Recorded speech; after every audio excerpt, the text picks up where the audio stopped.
Well, good afternoon, viewers. Today we have a 2017 Equinox. Car is in pretty nice shape. It's only got 49,000 kilometers on it. Apparently the transmission is going into limp mode, and he scanned it with an OBD2 compliant scanner, and it came up with a P0717. I just drove it in the shop. It was dropped off by the service truck. There's no warning lights on. So before we go for a road test, we're going to scan it and do a network scan and see what codes it has to offer.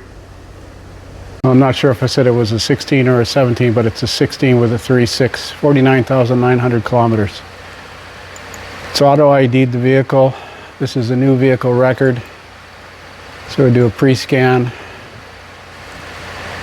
Let's see what that has to say. No codes in the engine, transmission, ABS, airbag, body.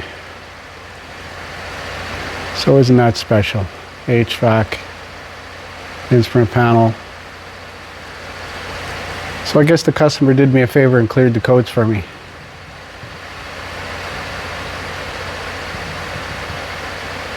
GPS code in the radio.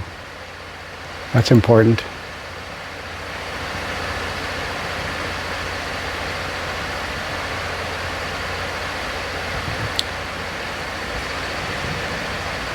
"16 controllers, 15 systems analyzed. The only code is for the GPS signal short to ground. But we do have an OBD2 code, input turbine shaft speed sensor A circuit, no signal. That's funny that it's on the OBD2 side but not on the enhanced side. Let's go back and look at, that's the one he said, P0717. Let's go back and look at the transmission and read codes in the transmission and see if it says anything. No codes present. Well, he said it goes into limp mode. So I'm going to look at some data and we're going to go for a road test. Shift data. That should give me vehicle speed, input shaft speed. So I'll build a custom data list here. So we're going to take it for a road test now and watch the transmission gear commanded, input shaft speed, output shaft speed, engine RPM is live 556 RPM, the calculated gear ratio. Let's go for a road test. Well, I went about 500 yards and the input shaft speed signal dropped to 0, and it's in limp mode right now. Check engine light is on, but we have an output shaft speed signal.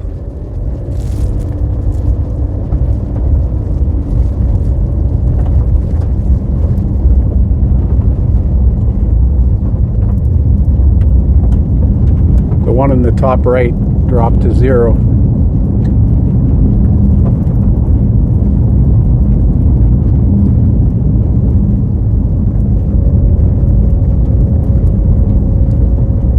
It's in third gear, I believe.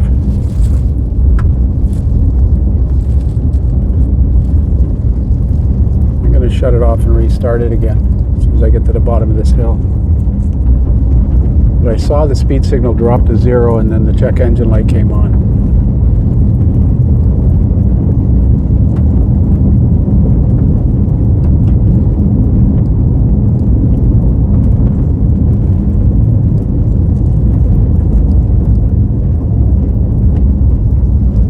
Stop.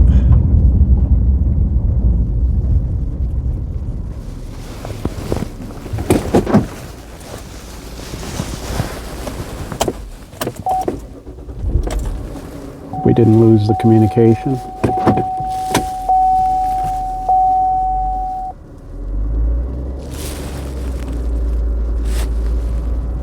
It says it's commanding first gear, but it's not in first gear.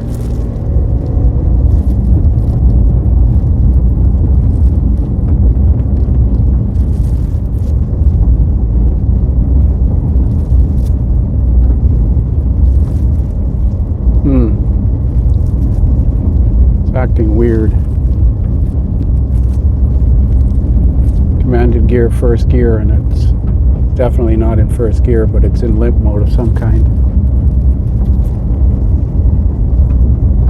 Just get to the top of this hill and I'll pause and review this recording. Okay, I'm going to back up this recording. So there's the recording frozen, and you can see that the top right speed signal dropped to 0, yet the output shaft speed signal is still there and the RPM is still there. And I'm sure it set a fault code P0717. Let's check.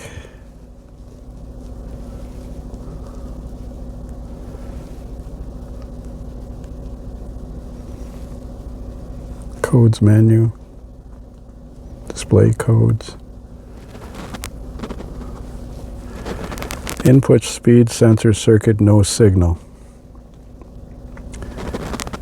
Well, let's clear it so we can make it back to the shop, hopefully. I'm only a kilometer away, it's not that bad. Check engine light went off. Let's see, it's there still.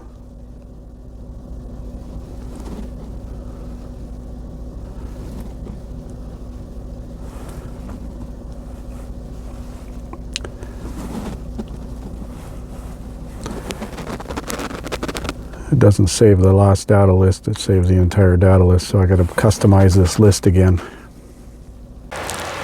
So I loaded the vehicle in Identifix and I did a keyword search for P0717, and there are no cases. There's a TSB on it for no reverse, no third, DTC 716717. Let's see if that TSB applies.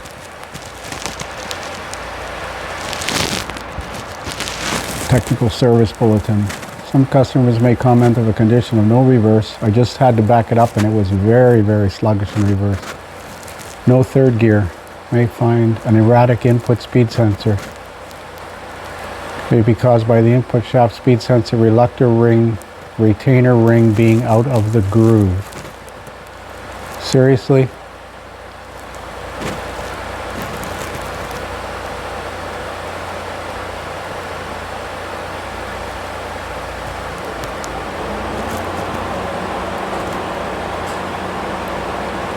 This is not good.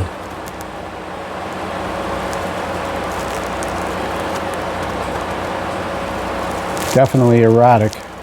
This vehicle is like brand new. It's never been worked on before. Had a wheel bearing replaced just recently. That's the only thing. Refer to service procedure for a 3 to 5th reverse and 4, 5, 6 clutch housing overhaul and service information. Well, let's see where this sensor lives. So here is the circuit testing. Verify scan tool, input shaft, output shaft, supply voltage parameter displays OK. So I've got the recording that I took just on the road test here. Oops, this is it here. And over here we see the input shaft, output shaft speed, supply voltage is OK throughout the entire road test. And here we see the input shaft speed dropping to 0 at around 850 frames. Let's zoom that up a bit.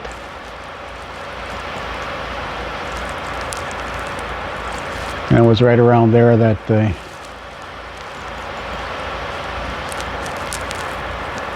the commanded gear went to first gear.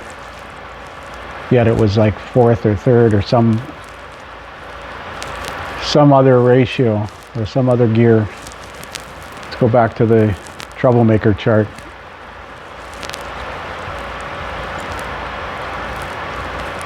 If OK is not displayed, refer to circuit. If OK is undeniably transmission park, brake, and drive wheels shocked, verify the scan tool changes as does not drop out while varying engine speed. Really? So it should be reading right now?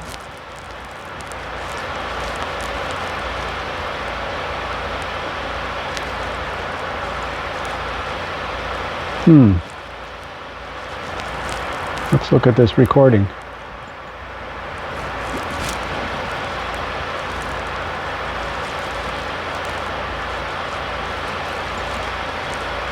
Oh yeah, it was 414 RPM and then it dropped to 0 here. I assumed it would be 0 sitting still. I did not record vehicle speed here, but output shaft speed is right there. You can see it. 26 RPM output shaft speed, but input shaft speed is 0. So this is all 0 and it shouldn't be. Let's see what it says right now. Because I got it idling right beside me here. When I cleared the code,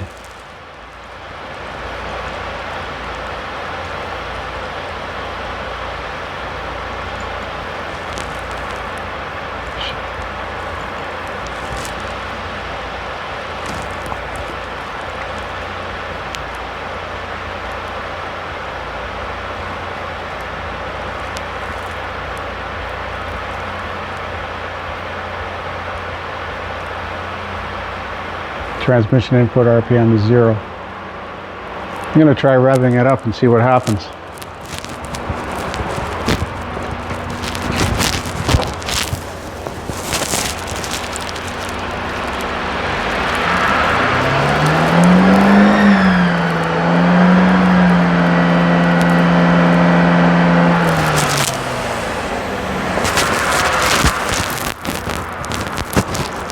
There's a whine from the transmission too. The fluid looks okay. All right, let's see what the troublemaker chart suggests now. Refer to circuit system testing.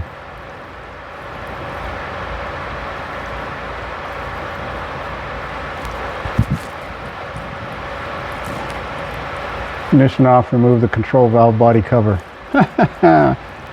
So this is accessible inside. Connect the vehicle wire harness electrical connector to the Q8 control solenoid valve assembly electrical connector. Disconnect the B14C transmission input shaft speed sensor wiring harness connector from the Q8. Oh my God. I was afraid this was going to get internal. Let's put it up in the air and have a look at how the accessibility of the valve body cover is. So that valve body cover is right here, but it doesn't come off very conveniently. I'm going to do some research tomorrow to find out what's common besides that TSB. That TSB seems more likely, where the snap ring pops off and the reluctor shifts itself, which requires transmission disassembly to fix. So I'm going to talk to a transmission specialist tomorrow and see what he thinks. Well, we're back working on this 2016 Equinox, and we're going to pull the transmission out of it today and tomorrow. But to do that, we have to drop the subframe. So I'm just looking at this is all-wheel drive, so we have to take the final drive off, disconnect the drive shaft. Fortunately, it'll clear back here so we can leave the drive shaft here. Got to drop the exhaust. So I've already sprayed the bolts here with some penetrating fluid. Yeah, got to drop the exhaust. Brackets that hold pipes up. Got to hang the engine from the top.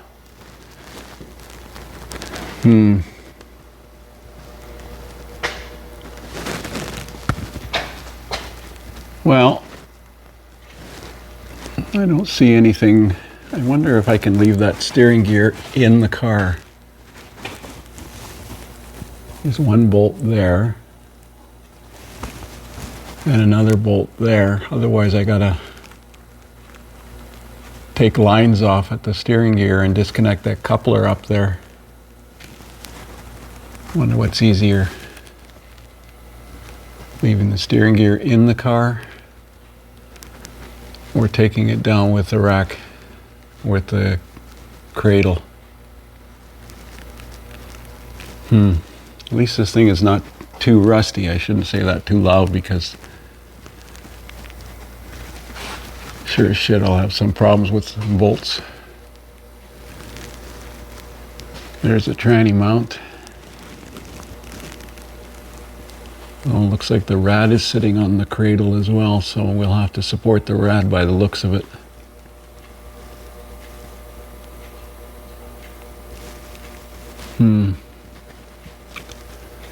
All right, let's get started. So there's the exhaust crossover. You have to disconnect the forward oxygen sensor. I had to heat all the nuts. The studs are in good shape. Now I'm taking off the lower ball joints. I find if you put a chain and a pry bar and pull down on it and then give this a wrap with a air hammer, it'll usually release. If you use a pickle fork on the ball joint, you're going to damage the seal. If you're changing the ball joint, it wouldn't matter. This one I already released.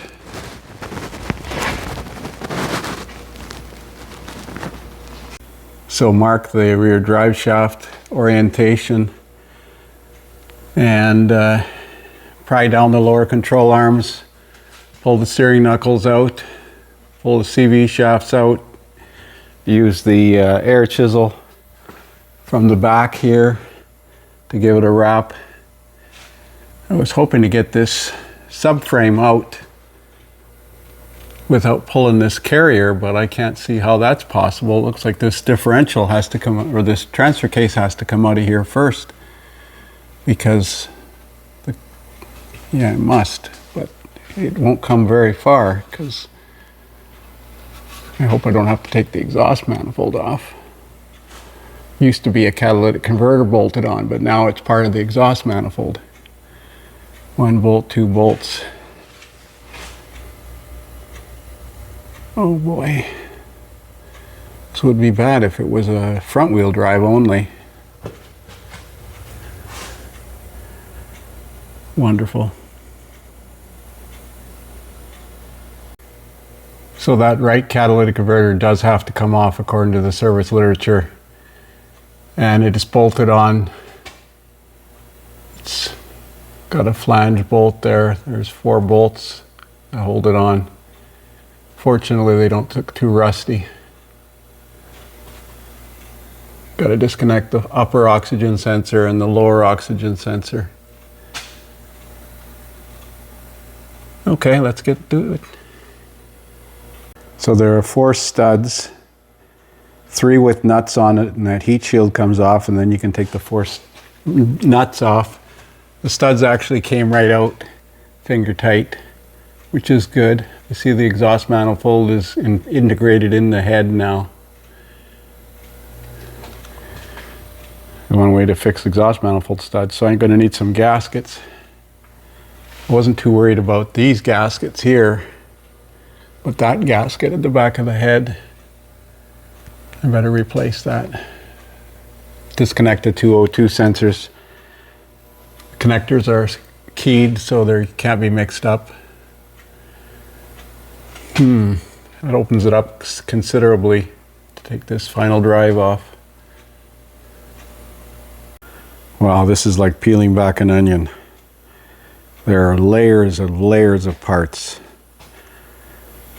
Take the battery and the ECM out, the battery tray, lower battery tray, disconnect the shift cable, shift linkage. There's no place to hold this. This has got to be supported. I'm trying to think of where I can hold attached to. There's no lift eyes. So I got the universal cradle, engine cradle there. If I loosen this bolt, the transmission starts to drop. So I got to support the back end of the engine.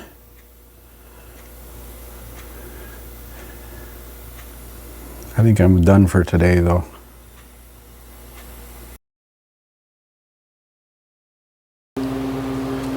So we're back working on this Equinox this morning.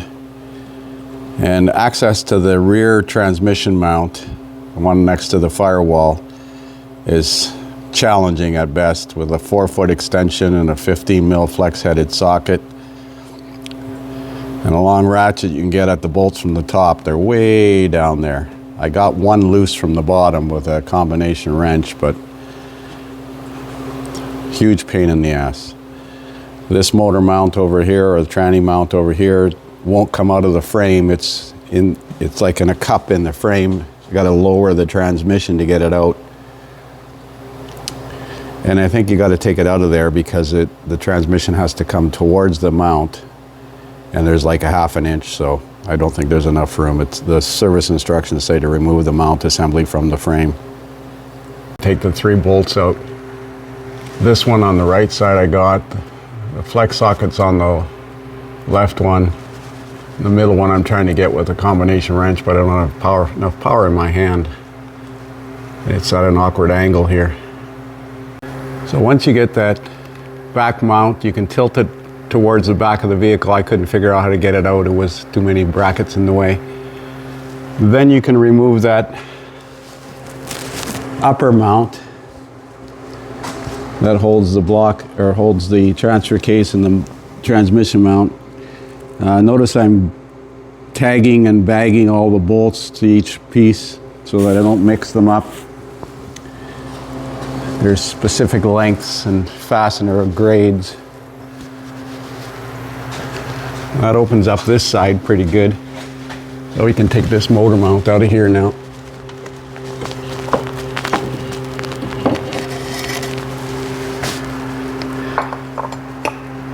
Couldn't they have bolted that from the bottom up? Would have been really nice if there was 3 bolts going from the bottom up. Thanks, engineers. Make sure you put that mount in before you put the transfer case up there, because you'll never get it in after, or it's very difficult. I use the tranny jack to lower it, slide it to the right towards the passenger side, and then tilt it this way and come down. Well, this just keeps getting better. I have to take the starter off to access the torque converter bolts, because there's no access hole I can see here. You can see the flywheel teeth there. Why didn't, oh, this is part of the oil pan, that's why. They could have put a part right here. Yeah, I'm sure you got to take the starter off. This looks like a fun starter to remove. Wow. Just gets better and better. Well, this kind of reminds me of that song, the leg bone's connected to the knee bone's connected to the shin bone's connected to the ankle bone. Anyways, to get the starter off, you have to remove the right, or the front, or the left side catalytic converter. So 3 nuts and a shield, 4 bolts, disconnect the upper O2 sensor. Now we can get at the starter. It says you're supposed to remove the oil filter and the NOx sensor, but I think it just means unplug it. So once the starter's out, you can get access to the torque converter bolts. The crankshaft bolt is 19 mil or 3/4. Turn the engine clockwise only. Take them out with a 18 mil impact socket flex swivel.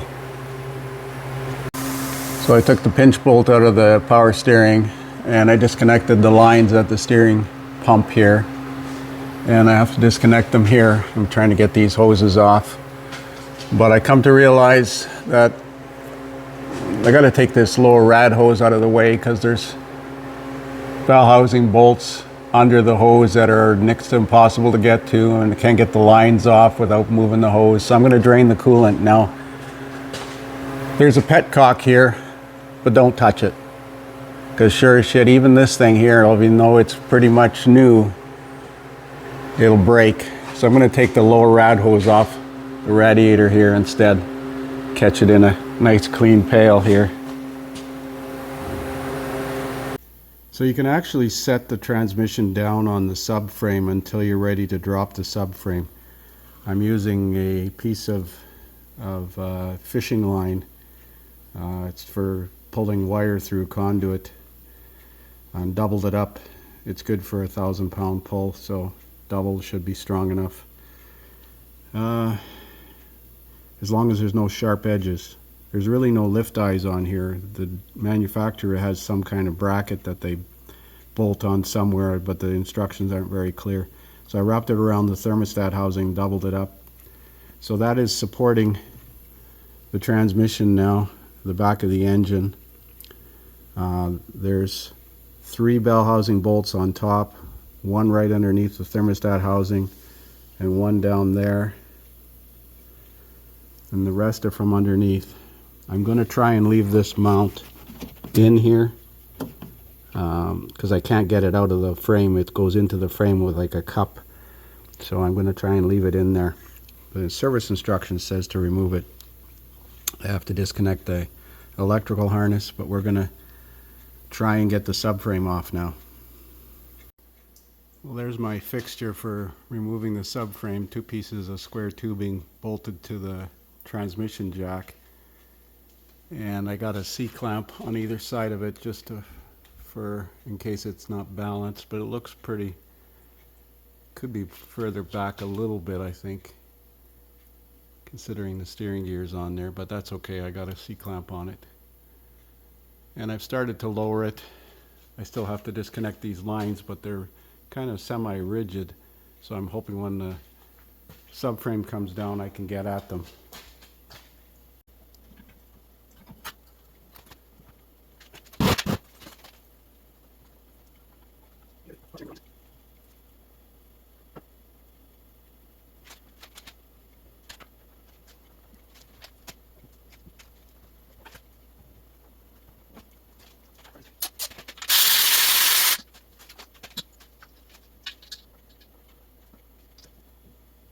There, that should be free now.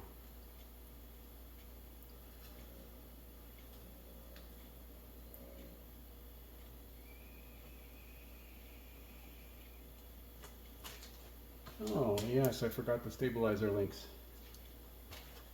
My error.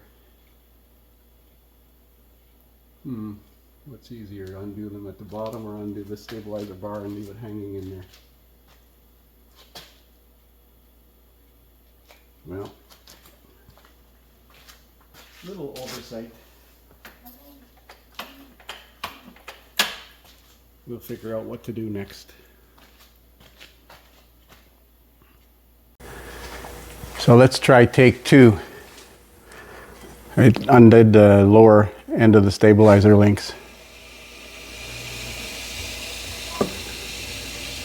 It was actually easier because then I could get at them with an impact gun. Could have undid them at the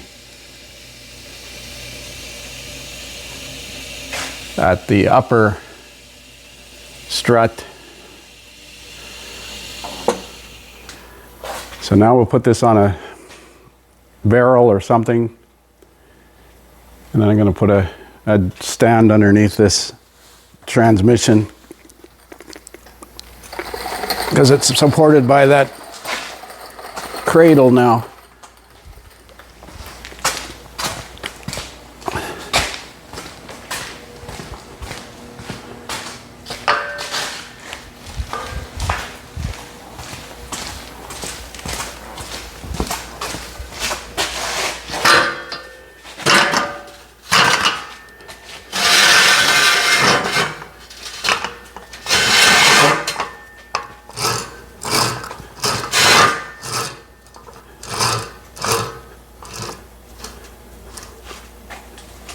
Just some extra safety. Now we get this subframe off the transmission jack and then set the transmission jack up to take the tranny out now. So I think we're ready to take this out.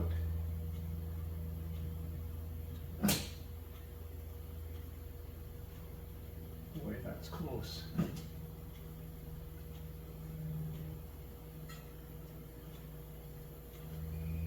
So that back mount in the frame, you do not have to remove it from the frame.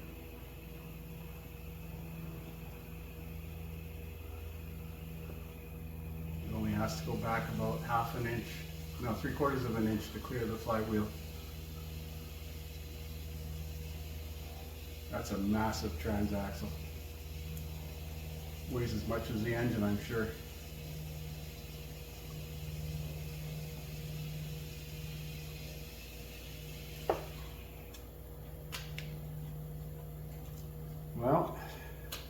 get ready to transfer everything. Just a note before I forget, I've already done it, but one of these torque converter bolts, if you notice that one in the starter opening is oval, start with that bolt. The rest of them are round. That ensures that it lines up the other 3 bolts. So if you start with that one, and there was no point marking this thing because we're putting a new torque converter in it. You can see my holding fixture holding that up. Make sure the dowel pin stayed in the engine block, which they did. Now we got to get the cherry picker out to lift this off the transmission jack. So I pulled the valve body cover off. The input shaft speed sensor is one of these 2-wire sensors. According to the information, it's a Hall effect, but it's a 2-wire Hall effect. So you'd have to take this cover off, which in the car is nearly impossible, and then you have to take the valve body off, and the sensor lives down inside there. There's one there. I would imagine this is the input speed sensor here, but I'm not 100% certain. There's another one right here though. That could be it here as well. Let me look at the schematic. They're the same color wires, so. But it's irrelevant. The usual cause of failure is the snap ring comes off and the housing reluctor shifts out of place, which requires disassemble of the entire transmission to fix. And we're not going to do that. We're going to put in a service replacement assembly. So there's the new tranny on the stand ready to go, or on the jack ready to go in. We got to flush the cooler though. And there's the replacement one. If you use a small chain on those 2 bosses on the top, it picks it up level. It's not shipped level though, it's shipped tilting back. Make sure you transfer all the plugs and drain the converter. And I drained the transmission fluid out before I took it out. Well, there's the transaxle back installed. The lower bolts installed. I got to check the torque spec on them. They're 8 mil and one's, or they're 10 mil and one's 12 mil. So they're probably like 45 and 60.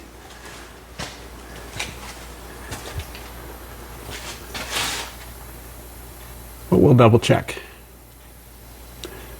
And you can put that upper mount.